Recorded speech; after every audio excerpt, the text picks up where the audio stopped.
Welcome to Sweet Life Beat Life. We hope this video helps. You begin by closing Visual Studio Code and stopping any related background processes. This prevents locked files. Next, back up your settings. JSON, snippets, and an extensions list so you can restore later if needed.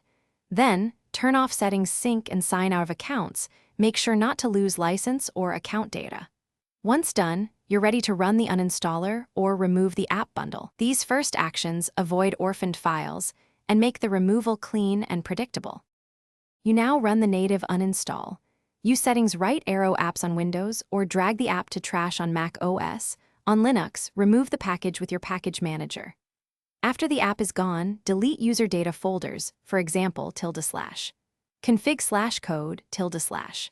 vscode, appdata/roaming/code, and the installation folder in appdata/local/programs because uninstallers leave settings behind. Then remove extensions and caches from /. vscode/extensions and appdata/local/code/cache data so no residue remains. This ensures a permanent, thorough deletion. You finish by checking for leftover traces. On Windows, open, regedit, and delete Visual Studio Code keys under HKCU and HKLM. On Mac OS, remove related /library/application support and caches entries.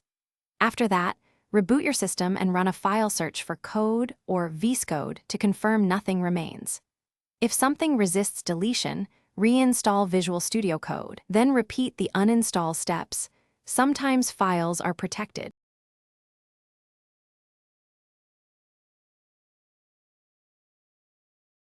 Thanks for watching.